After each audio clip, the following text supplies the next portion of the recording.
I'm a talk show host, researcher, lecturer, writer, and historian. So I was around the corner at St. Clement's Church speaking at their Juneteenth celebration. Hey, Melanie, how you doing? All right. So how many people have heard me speak before? Okay, good.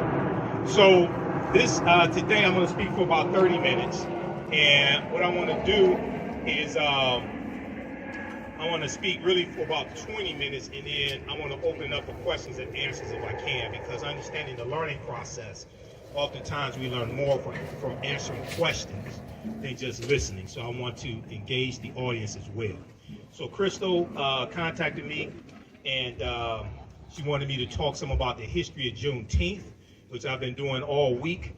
And also we're going to talk, connect this to the transatlantic slave trade as well, because all of this history is connected.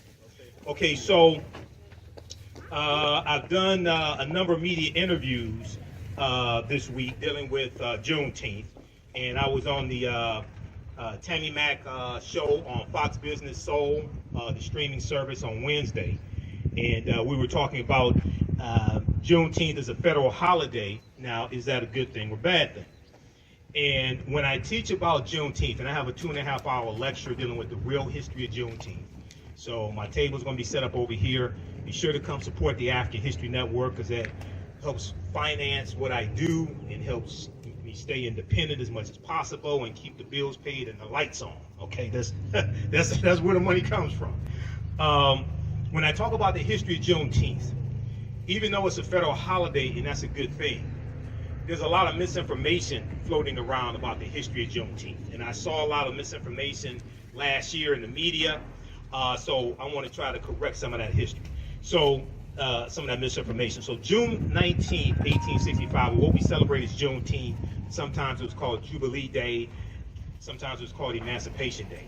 That commemorates June 19th, 1865, when Major General Gordon Granger goes into Galveston, Texas. He arrives at the beach in Texas the day before with about 2,000 Union troops, okay? And they're there to enforce what's known as General Order Number 3, which is enforcing the Emancipation Proclamation, but also, and maybe even more importantly, to take back physical control of the state of Texas, because Texas seceded from the Union during the Civil War.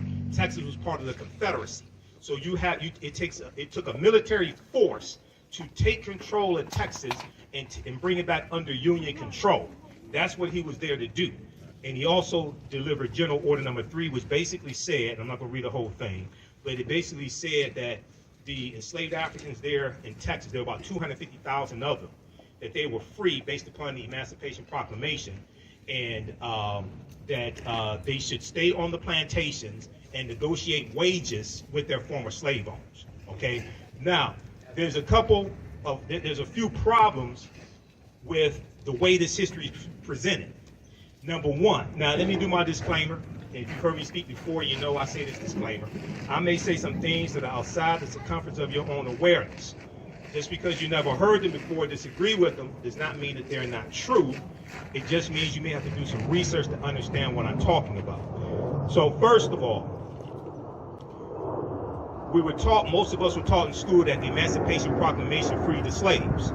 Okay, however, who has ever read the Emancipation Proclamation? It's at archives.gov, which is the U.S. National Archives. I spent a lot of time doing research at archives.gov. It's at loc.gov, which is the Library of Congress website. They have all types of historical information and documents there. I do a lot of research at loc.gov. Who's ever read the Emancipation Proclamation? Okay, now how many of us were taught in school the Emancipation Proclamation freed the slaves? Okay, now how many of us know that's false? The Emancipation Proclamation did not free the slaves. Okay, now if you read it, this is why I tell people, see, proper documentation ends all conversation. You don't have to believe a word that I say. Go research this for yourself. If we read the U.S. Constitution, if we read the Emancipation Proclamation, if we read the Declaration of Independence, if we read the 1964 Civil Rights Act, then a lot of this stuff we will understand, because unfortunately many African Americans don't understand history, don't understand law, and most Americans don't understand history, don't understand law, don't understand the Constitution either. The Emancipation Proclamation was a military strategy that Abraham Lincoln used to bring the South back into the Union. The goal was not to free the slaves. Lincoln was trying to keep the Union together. It was the preliminary Emancipation Proclamation was issued September 22nd, 1862, the year before. How many people know this? And how many people know? Raise your hand if you knew this. Okay. What it stated was the territories or states in rebellion that seceded from the Union and were part of the Confederate States of America, what we call the Confederacy. It stated that they had until January 1st, 1863 to come back into the Union. Otherwise, their slaves were going to be set free, because their slaves were their greatest resource that they had. They were the foundation of their wealth. When you read the statements of secession from like Mississippi and Texas and Alabama, things like this, they talked about how central to their way of life and their wealth their African slaves were. So they didn't come back into the Union. So he issues the Emancipation Proclamation January 1st, 1863. The problem is that Lincoln, and this was an executive order, the problem is Lincoln had no authority to tell the Confederacy to do anything, because they seceded from the Union. They set up their own government. They set up their own constitution. They set up their own monetary system. That'd be like Great Britain telling the United States that separates, and you had the American Revolutionary War, 1775, 1783, Declaration of Independence, July 4th, 1776. All of this, that's like Great Britain ordering the U.S. to do something. It's like, wait a second. This is our own sovereign government. You can't tell us to do anything. So they had no authority to do it. Now, the Emancipation Proclamation also stated that the border states, it didn't apply to the border states. So Maryland, Missouri, Kentucky, and Delaware were states that stayed loyal to the Union. They were allowed to keep their slaves. Okay? When you study Maryland, Maryland did not free its slaves till November 1st, 1864. That's almost 2 years after the Emancipation Proclamation. So, like this morning, I was getting ready to speak around the corner at St. Clement's Church, and then come over here. I was watching MSNBC, Ali Velshi show, and they're talking about Juneteenth, and they said the Emancipation Proclamation freed the slaves, and they said, oh, the black people in Galveston, Texas found out 2.5 years later. And I'm sitting there, and I know it's Sunday morning, but I was cussing at the TV. I can't lie. I'm sitting there, and I'm like, who did the historical research for this? This is false. Okay, so I don't want people to misunderstand me. I'm all for celebrating Juneteenth. But when we come together and celebrate Juneteenth, we have to correct the history of Juneteenth, and we have to protect the history of Juneteenth. We also have to protect it and make sure white corporations don't pimp Juneteenth. Okay, so we have to have enough respect for ourselves to go after them when they try to pimp Juneteenth as well. Okay, so one, the Emancipation Proclamation did not free the slaves. It's going to lead to slavery ending. Okay, and what happens is as the Union troops go throughout these Confederate territories, they're taking back control of these territories. But it takes military force to do this. Now, it's going to be the 13th Amendment. It's going to be the 13th Amendment. Yeah, let me have water, brother. Thank you. It's going to be the 13th Amendment, which is ratified December 6, 1865, which is going to legally end slavery, chattel slavery in this country. And that amends the U.S. Constitution, because the U.S. Constitution sanctions slavery. Article 4, Section 2 of the U.S. Constitution laid the foundation for the Fugitive Slave Act of 1793 and the Fugitive Slave Act of 1850. We know Article 1, Section 2, Clause 3 of the U.S. Constitution, what people call a 3/5 compromise, which is really misunderstood. It did not say we're 3/5 of a human being. It was, anybody ever read the U.S. Constitution? Raise your hand. Is there anybody ever read the U.S. Constitution? Yes, I do. We all should read the U.S. Constitution, because it's directly related to law today. If we understood the U.S. Constitution, we understood the law, we could flip all this stuff overnight. Because then we would see why our votes are being suppressed. Right. Okay? It's just like you had people who didn't understand the law January 6, 2021, and they said the president invited us here to the Capitol. Well, the president's house is the White House, 1600 Pennsylvania Avenue. He has no control over the U.S. Capitol building. That's the legislative branch of government. That's a co-equal branch of government. The powers of the executive branch are in Article 2. The powers of the legislative branch are in Article 1. He has no authority to invite you to the Capitol building. That's why you were trespassing. But if you had read, you wouldn't be catching the case right now. This is what happened. So there was an article from CBS News. They did a segment, CBS News Morning, January 19th, 2021. I talk about this on my show a lot. It deals with how most Americans don't know what's in the U.S. Constitution. And they went out on the street And most of the people they talked to were white. And they were asking them things, you know, how many members of the House of Representatives are there? Are we near the airport? Yeah. Okay, all right. Yeah, that's right. So they were asking them questions like, how many members in the House of Representatives are there? They were asking them basic questions. Most people can answer the question. There was a study that came out about 2018. It's like a Gallup poll or something like that. Alabama.com has this article, AL.com. You can research this. Almost 2/3 of Americans could not name the three branches of the federal government: judicial, executive, and legislative. Almost 2/3. 1 in 5 Americans cannot name one of the three branches of government. Okay, that's schoolhouse rock. I'm gonna build on Capitol Hill. I learned that like watching Saturday morning TV in the 1970s. Right. Okay, but this is how dumbed down the American electorate is. So when it comes to understanding history, this is why most Americans don't understand history. There was an article that came out from New York Times from June 16, 2021. So this was the day before President Joe Biden signed the bill into law. We know it passed the House of Representatives, passed the U.S. Senate, sponsored by Representative Sheila Jackson Lee of Texas, who is also the sponsor of H.R. 40 as well in the House of Representatives.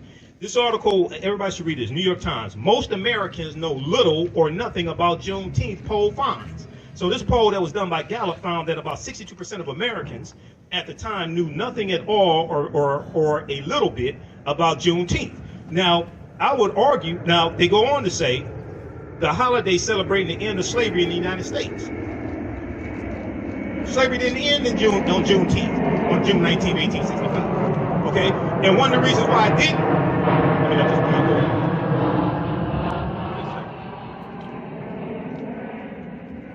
One of the reasons why slavery didn't end then is because some of the slave owners in Texas, not just Galveston, but some of the slave owners in Texas somehow kept the word away from their slaves or didn't abide by it if they got the word and kept them enslaved for an additional year. One of those slave owners was named Martha Gibbs. Not Marla Gibbs, not 227, there's no place like home, no place child, not Marla Gibbs. I'm talking about Martha Gibbs. Martha Gibbs was a white slave owner from Mississippi. She leaves Mississippi and takes her African slaves into Texas at gunpoint. Wow. Texas was a safe haven for many slave owners because Texas was more removed from battles of the Civil War and there was less of a Union presence in Texas. So you had slave owners from surrounding southern states who fled into Texas with their slaves. Okay? Martha Gibbs was one of them. Well, she kept her enslaved Africans to the following year, 1866. She didn't care about the Emancipation Proclamation, none of that stuff. That didn't mean nothing to the, just like the domestic terrorists. Laws don't mean nothing to them. Okay? Wink, wink. The laws don't mean nothing to them. Right. That didn't mean nothing. That didn't mean nothing to them. Those are their descendants that stormed the U.S. Capitol building. Right. Okay? All this is tied back to the Civil War, Reconstruction. Right. All this history is connected. Okay?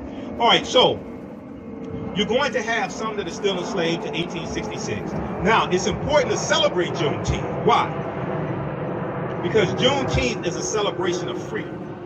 Okay, and they had celebrations. If you read some of the slave narratives, they had celebrations when they got the word in 1865, June 1865. Now, it's also important to understand that Major General Gordon Granger is going to go through various parts of Texas for a number of days, delivering General Order Number 3. June 19th is the date that was agreed upon to celebrate as when they got the news. But all the African slaves in Texas did not get the news on that date. They go through for a number of days and deliver the news also. So Juneteenth is a celebration of freedom. It's not our Independence Day because we weren't independent. We still ain't independent today because about 97% of African Americans work for white people. Okay. Now I'm not saying go quit your job. That's economic suicide. I'm not saying quit your job, but I'm saying that's not Independence Day. That's Emancipation. You can say Emancipation Day. You can say Freedom Day. But no, we weren't independent then. We're still not independent now. It's a more important holiday. It's a more important holiday for African Americans than the 4th of July, or what Dr. Shaka Musa Shango called the 4th of July, Y-O-U-L-I-E. He wrote the books African People and European Holidays and Mental Genocide. How many people have read those books? Read those books, book 1 and book 2, because it deals with the origins of all the European holidays that we've been taught to celebrate in this country, including the 4th of July. And we know 1776, you know, they're fighting for their freedom in the American Revolution, but at the same time, you're enslaving African people. You have this paradox, okay? All right, so let me check on time. All right, so there are 4 components that have to be incorporated. When I teach about Juneteenth in the interviews, media interviews I did, and also Ken Coleman interviewed me for Bridge Detroit. He did an article that came out Friday, I think it was, dealing with Juneteenth. He interviewed me for that, bridgedetroit.com. There are 4 components that I think have to be incorporated into any of these Juneteenth celebrations, which we should have, because usually I'm in Atlanta for their 3-day Juneteenth parade and music festival. I'm usually speaking there, and I'm a vendor. They have thousands of people that come through. They have at least 100 vendors each year, 100 black vendors, Caribbean vendors, African vendors, things like this. One, we have to incorporate history. We have to teach the real history of Juneteenth, what it was not. Teach the history of the Civil War and why the Civil War happened, okay? Because they're trying to keep the Union together. South Carolina was the first state to secede from the Union December 20th, 1865, about 6 weeks after Abraham Lincoln becomes president-elect for the newly formed Republican Party, because the Republican Party wasn't founded in 1854, okay? Somebody called into my show. He tried to be a wise guy. He called into my show a couple weeks ago. He said, which political party owes reparations to black people? I said, well, you do realize for the majority of the time slavery existed in this country, you didn't have a Democratic or Republican Party. Because the Democratic Party wasn't founded in 1828. They were called Jacksonian Democrats, named after President Andrew Jackson. Republican Party was founded in 1854 as a backlash to the Kansas-Nebraska Act, because it was a backlash to the spread of slavery in the Kansas and Nebraska territories. So the majority of the time that you have slavery in the history of this country, you don't have a Republican or a Democratic Party. And many of the founding fathers, even though they may have been slave owners, many of them were against political parties because they thought they caused division in the country. So you're talking about reparations largely coming from the federal government, okay, regardless of political party.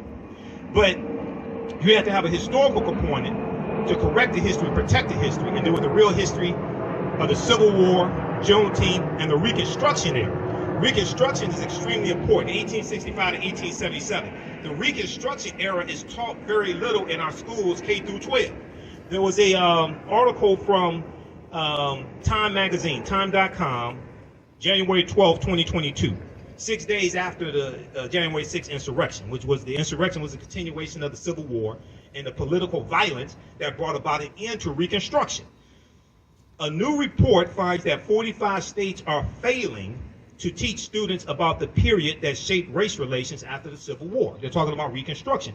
And in this article, they talk about how Reconstruction, understanding Reconstruction, is directly related to the police violence we see today in the murder of George Floyd, May 25th, 2020, the voter suppression laws enacted, especially after African-American voters voted in the 2020 election to elect President Joe Biden and Kamala Harris, but also the January 5th senatorial election in Georgia, because that's what really infuriated a lot of people. Right. Okay? The reason why it infuriated a lot of people, it wasn't just because John Ossoff won, and he's a Democrat, and he defeated Richard Perdue, David Perdue. It's because Senator Reverend Raphael Warnock defeated Kelly Loeffler, and he became the first U.S. Senator from Georgia. People don't understand how monumental that was, what he did. What he did was beat the system. What I mean by beat the system, I'm not talking about the mail-in ballot system that Republicans voted into office in 2005 in Georgia. I'm talking about the 1963 law in Georgia, championed by Denmark Groover, who was a segregationist Democrat in the state legislature in Georgia, which is why you have the runoff election law today in Georgia. That goes back to him, because they were trying to keep African Americans from having statewide power in Georgia. So to keep them from winning a statewide election, like senator, like governor, secretary of state. The reason why they did that was because in the primary election, if all the African Americans threw their votes behind one African American candidate, and then you had 2 or 3 or 4 white candidates, well, then the African American candidate could win. So they created this runoff election, so if nobody got 50% of the vote, then they could have a do-over, and all the white people, regardless of political affiliation, could throw all their votes behind one white candidate and defeat the African American candidate. This is why you have the state runoff election right now in Georgia. Well, what Reverend Raphael Warnock did, and Stacey Abrams, and the New Georgia Project, and St. Ufa, and all the activists, they beat the system. This infuriated the white supremacists because they said this is not supposed to happen. So what does Georgia do? Then they passed Senate Bill 202 to change the laws, and then Republicans wanted to repeal the same absentee ballot law that they voted in the law in 2005. Because what happened was we started learning the law, so we used the mail-in ballot law to our advantage and beat them in the system that they created. They said, "Oh no, now it's all of a sudden now it's all this fraud. It's a whole big problem. Right. You used it for 15 years to vote your people into office. Now we learn the law. Now all of a sudden you want to change the law." Okay, so this is much bigger than just one election. This is just much bigger than just one person. This is actually understanding fighting against a system of white supremacy and racism. So read this article from time.com. And Juneteenth also connects us to the transatlantic slave trade, or the Great Ma'afa, as Dr. Marimba Ani calls it, who wrote the book Yurugu, an African-centered critique of European cultural thought and behavior. The Ma'afa is a Kiswahili term, which means the great disaster, refers to our Holocaust, the transatlantic slave trade. Because our Holocaust is different than other people's Holocaust. I don't have a problem with talking about other people's Holocaust. We can talk about the Holocaust of Jews. Now, when we talk about the Holocaust of Jews, you also have to talk about the killing of 50,000 Afro-Germans. Because Hitler also killed 50,000 Afro-Germans. Somehow that gets left out of the conversation. January 27th is the National Day of Remembrance of the Jewish Holocaust, okay? And it's January 27th because it was January 27th, 1945, I think it was, when the Soviet troops go into Poland and liberate the Holocaust survivors from the Auschwitz concentration camps, Auschwitz 1, 2, and 3. That's why it's on January 27th. So I was reading articles from Associated Press. I was reading coverage about the National Day of Remembrance of the Holocaust, January 27th. I'm like, why don't y'all talk about the Afro-Germans who were killed? That's part of the Holocaust also. We totally get left out of that conversation. But if we don't understand that history, we don't understand how to interject ourselves into that history. So Juneteenth also connects us to the transatlantic slave trade, which we see starts formally, most sources say 1441, with Anton Gonzalez going into present-day Mauritania, capturing about 12 Africans. But we know there's historical events that lead up to that happening. It doesn't just fall out of the sky. This goes back to the conflicts and the wars that the African Moors are having in Europe with Europeans. And the Moors intermixing into European society and losing control of various areas that they control, like Al-Andalus in the southern portion of Spain. And we see this backlash. Now the Moors are taking the teachings from ancient Kemet, ancient Egypt, the Nile Valley region of Africa, into Europe. They bring Europe out of the Dark Ages. These teachings saved Europe. If it had not been for the Moors, Europe probably would have been totally devastated by the Black Death, the bubonic plague. It hits in 1347 to 1400. Europe loses between 1/4 to 1/3 of the population. Estimates of somewhere between 25 million to 75 million people. But the Moors introduced science. They introduced new types of nautical instruments. They introduced the periodic tables. They introduced something they call alchemy. Today we call it chemistry. Al is the Arabic prefix. Algebra, alcohol, alchemy, things like this. They're introducing different types of surgical instruments. They're creating standards for physicians to pass, okay? The University of Salamanca in Spain, which is built by African, Moors, and Arabs, about 1285 AD, okay? So they're introducing, in a lot of the early universities in Europe, a lot of those professors are going to be Moors. So all these things that we taught Europeans, came back to kick us in behind. Moors are going to introduce cotton and sugar around the 9th century and 10th century. You know, the first plantations the Spanish especially are going to set up when they start conquering lands like island lands like Jamaica. And thank you, brother. Oh, okay, thank you. Like Jamaica and Hispaniola, things like this are going to be sugarcane plantations, because sugarcane requires a warm tropical area to grow in. All right. So when we go from the beginning of the transatlantic slave trade, and then we see the English get involved in 1562 with John Hawkins and the good ship Jesus and things like this, we see the triangular trade created. We go throughout history. We're going to see resistance all throughout. We see here, even in this land, I know people talk about August 20th, 1619. One, it's important to understand that African people were here in this land that we call the United States of America going back at least 51,700 years ago. If you read the book, how many people are familiar with Dr. David M. Hotep, who wrote the book, The First Americans Were Africans, Documented Evidence? So he's a friend of mine. I've interviewed him probably 13, 14 times. His first book has 713 footnotes. It thoroughly documents an African presence in this country going back at least 51,700 years ago, the Khoisan. The Khoisan have the oldest DNA on the planet. They come from Southern Africa. They go all around the world. They're the ancestors to the Anu and the Twa. The Twa are derisively or derogatorily called pygmies in European anthropology and archaeology.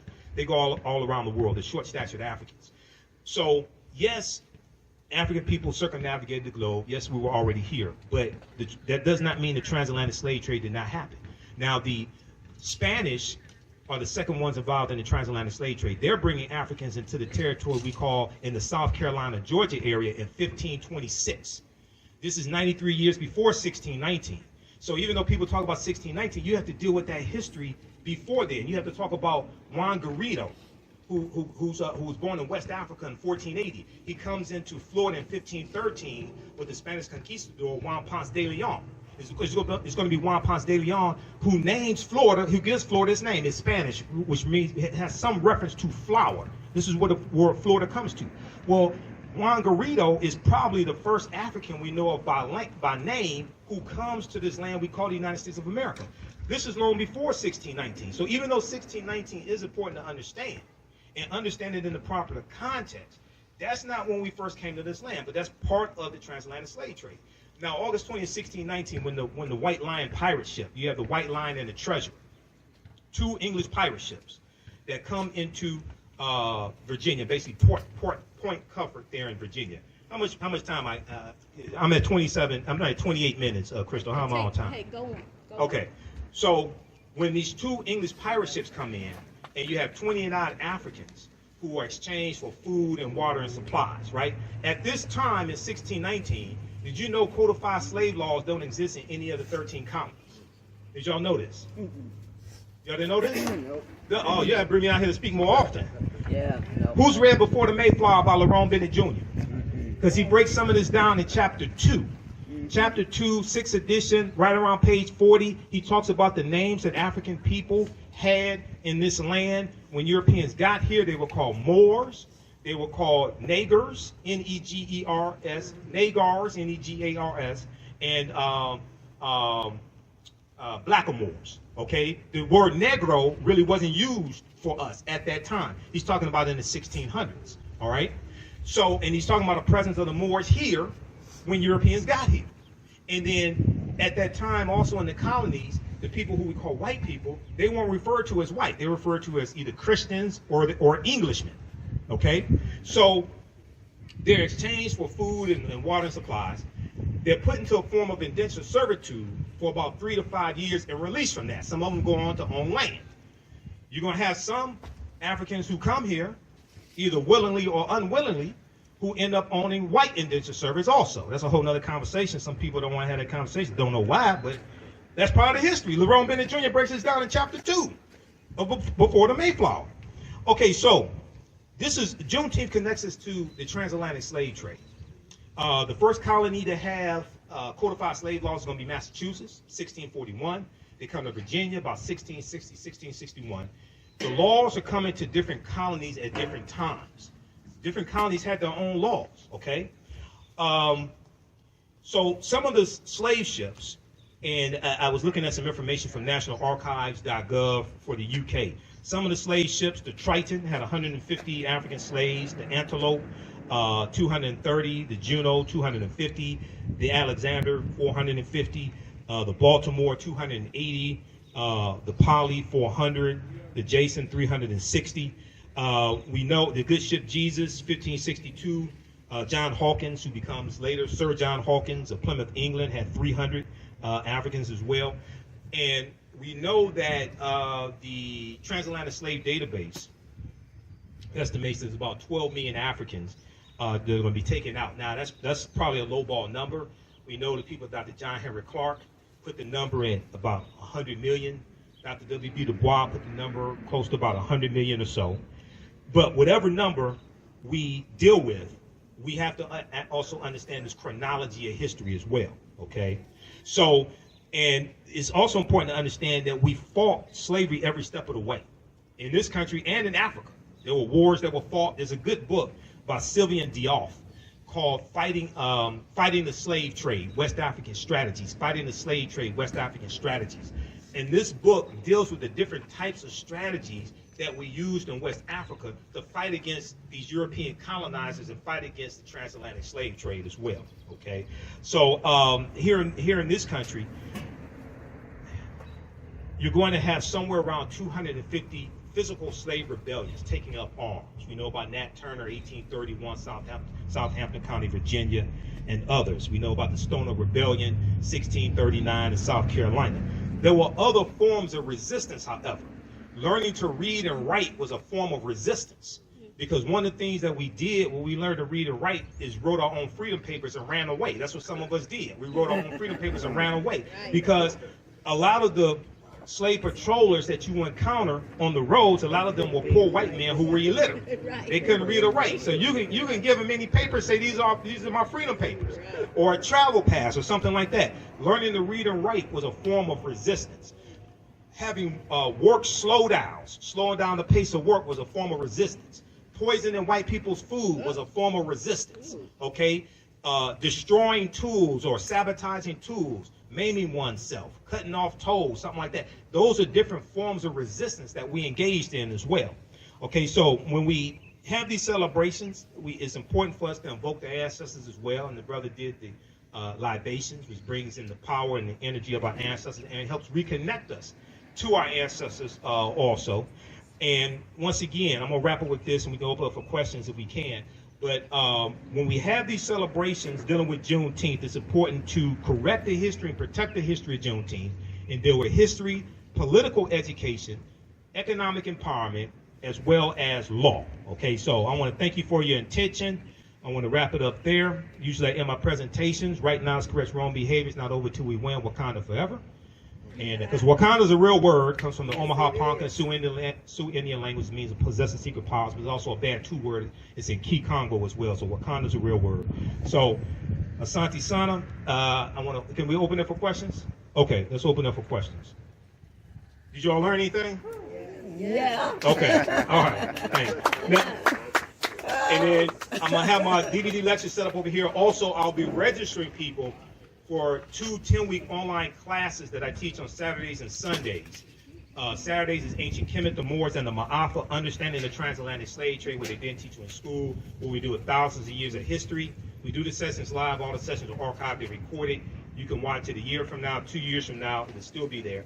Sundays, I teach from the Civil War to the Civil Rights Movement and Black Power, 1865 to 1968, which gets deep into this history dealing with Juneteenth, Civil War, Reconstruction, all that history. Okay, any questions? When was slavery elimination in Brazil? When the end? Yeah, that was the Well, it ends about right around 1888 in Brazil. Yeah, right around that time, 1888 in Brazil. Yeah. Any other questions? Yes, Crystal. How far? And thanks for inviting me out here, Crystal. Also. All right. How far north? My grandchildren and children have asked me if there was slavery in Ohio and Michigan. How far north did slavery go? It was all throughout. At one time, all the 13 colonies had slavery. In Michigan, it's about 1837. Michigan abolishes slavery. Illinois abolishes 1818.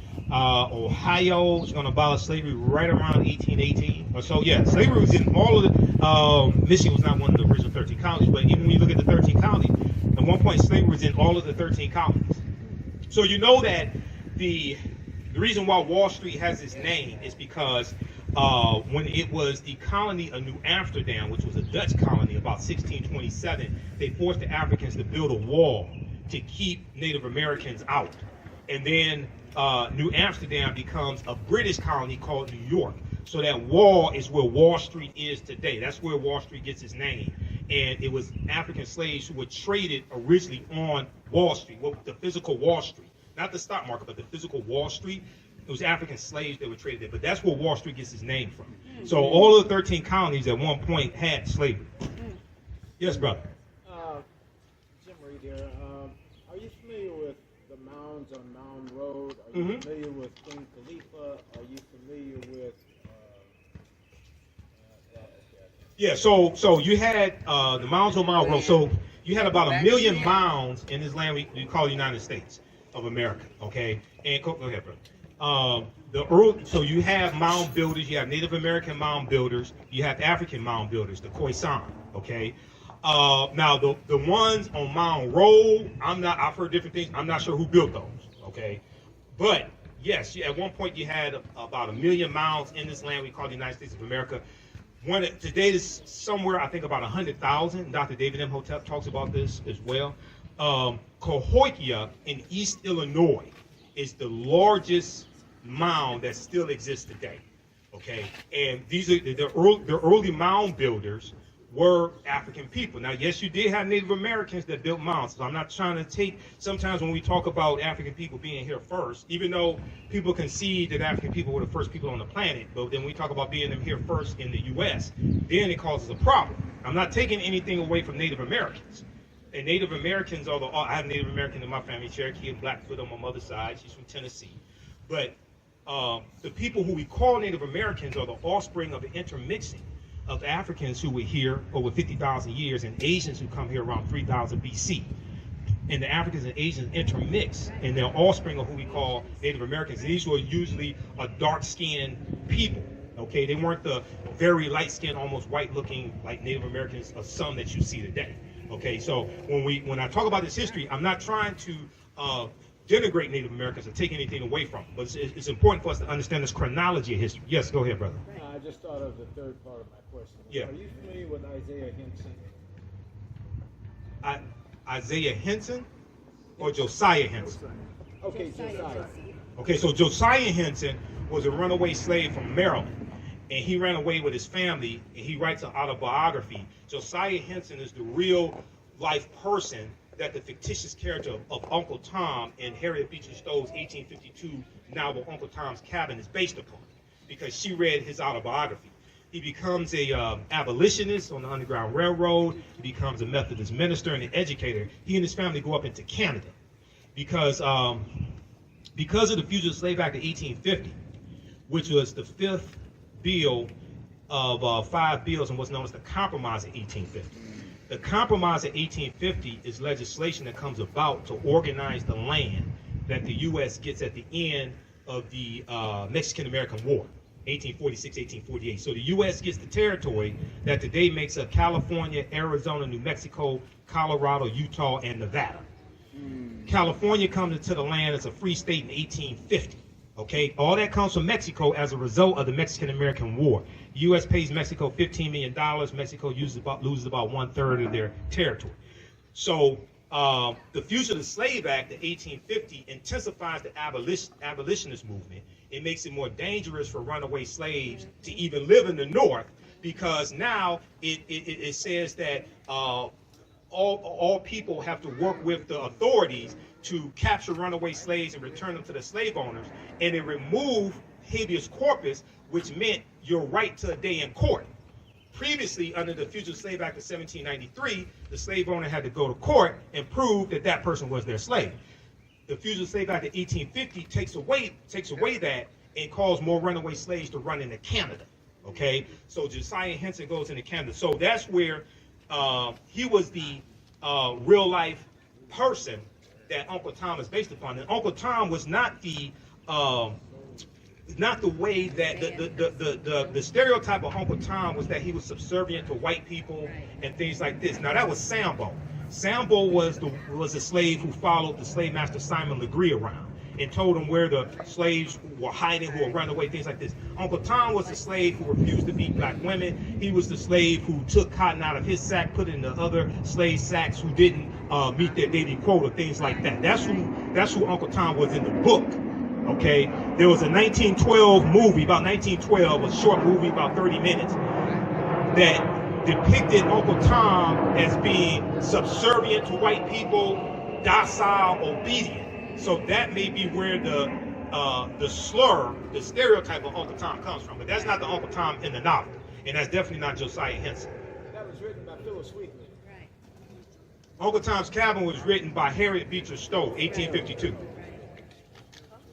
Now, Queen Khalifa, I've been doing research on Queen Khalifa. Now, some sources say she was a fictitious queen. Some say she was a real queen. I don't know whether she's fictitious or not. It's believed in quote, it's believed that California is derived from her name. I don't know that for certain.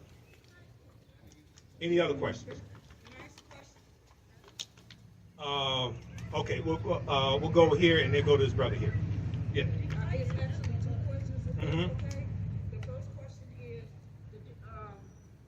true that the difference between the indigenous people of this land and the Native Americans, is it true that the Native Americans are by land contract and the indigenous people are people that were the first people that was here on this land? Okay. So it depends upon how you're using the term indigenous. If you want to say, if you are you Original. okay, the original. Okay. So when you say land contract, you're talking about treaties. Yes. Native Americans. My other question Uh-huh. is, are you familiar with Dumb Diverses and the Yeah. decree that King James wrote? Because it Well, ties Dumb into- Diverses is 1452. Right, Okay, but that's before King James time. right, I know that. Okay. But it still affects us to this very day, right? Some decrees that happen in Dumb Diverses. I've heard people talk about how those decrees from the 15th century still affect us today. Now, I want to see them really explain to me the relationship. This is before the United States of America came into existence. Right. Okay, so I'm familiar with the argument, but I want them to explain to me how does that apply to the U.S. today. I'm familiar with the argument. I'm familiar with a lot of arguments. Okay. Wasn't it the Pope, his decrees was to enslave us? So isn't that how it still affects us today? A lot of decrees is to enslave us during his day. But I don't I fail to. I've looked at the information, but I fail to understand. So you have treaties like I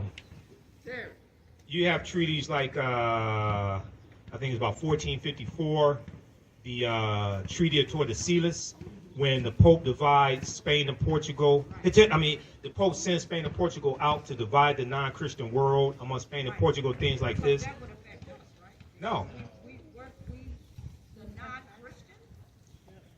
but that's before you have a new United States government that has a constitution and a sovereign. Okay, so this might be a discussion. Michael, this is a discussion. We got a after. sidebar on that. Let's get to the We got a next sidebar on question. that. Go ahead, All brother. right. My other question was, Yeah. if you don't mind, Go ahead. are you familiar with the decrees of King James? Which decrees of King James? The one that had us enslaved, the ones that had us from Ireland, brought from Ireland over here to America. I'm familiar with those somewhat because Ireland was a colony of England.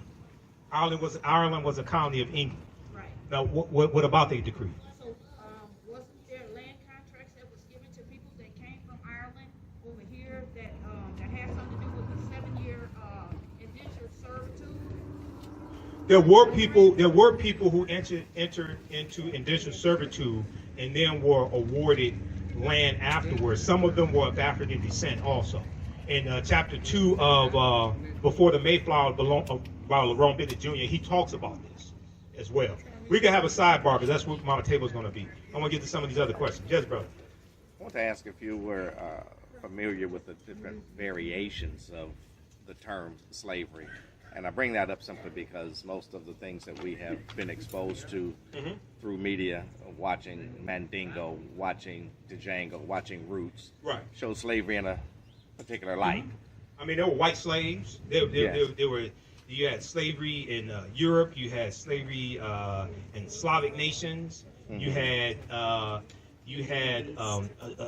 slavery. Now, this is before. This wasn't chattel slavery, but you had slavery of Muslims enslaving Christians. Some of those Muslims were Moors enslaving white Christians.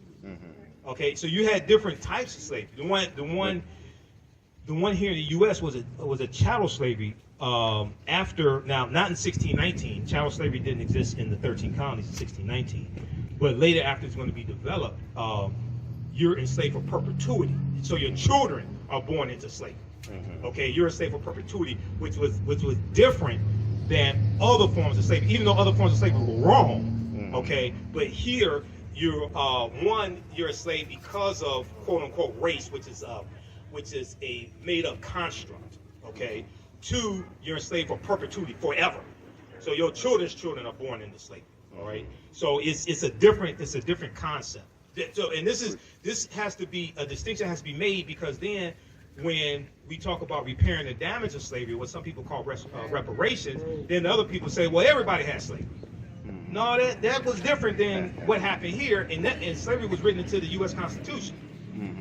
Right. Well, well, my point is, by showing what we've been exposed to media-wise, I made a personal trip to the plantation in New Orleans where they filmed Django. Django Unchained. Yes, and they gave us a tour, but explained slavery in that particular area, and they described it in a way that was much more different from what we have seen in the media. It was almost like slavery was cooperation between the slaves and the slave owners, and they had rights down there that were respected by law.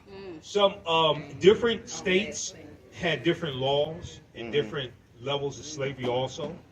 For instance, so in Virginia, it was legal for slaves to learn to read and write up until 1831.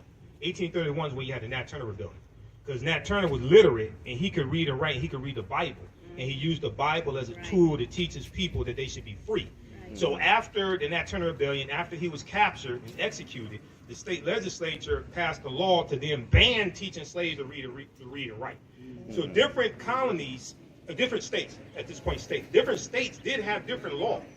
Okay, and you had states that abolished slavery before others. Massachusetts is one of them, around somewhere around 1780. Vermont's going to be the first one, 1777. So there were different variations. It wasn't just like the same thing all throughout all the states. There were different variations based upon which state you're talking about. Okay. Any other questions? And then I'll be over on my table. So we have my DVD lectures. You can register for my online history classes. I teach on Saturdays and Sundays also. We have them at a discount. Yes. Could I have one question? One last question. Okay. Now, to my understanding, there was a part of what they call the slave Bible, where the slave master would take certain parts of the Bible and put them in text to be allowed to, teach the slaves about slavery. Like be kind to your master, be honorable to your master. In other words, they would take certain segments of the Bible to try to promote, they call it slave Bible. And they were allowed to preach those parts of the Bible. Okay. In various states, yeah, you're going to have that. You're going to have that happen. And what should I name? This is the boat our children made. One kid, he wanted to know what name should we give to this ship. What name should we give to the ship? Right. Yeah. Well, yeah. What do you think is a good name? Because I told him I don't know. I said definitely not Amistad. But what do you think?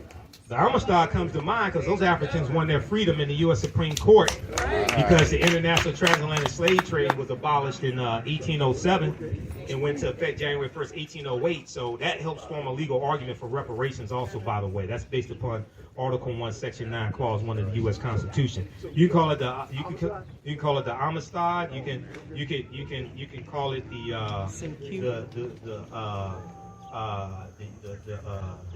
ship Kemet. You can call it the Nile Valley. You can call it Wakanda, because Wakanda means possesses secret powers in the Omaha and Paca Sioux Indian languages. All right, is that all the questions?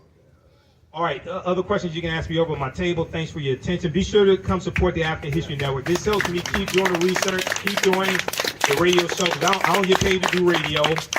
I'm on Roland Martin Unfiltered every Friday. I don't get paid to do none of that stuff. So selling the lectures, register people for the classes, any donations you want to support us with, that helps me keep doing this type of research, all right? So thanks for your attention. I appreciate it. Asante Sana Mod Hotep. Yes, brother.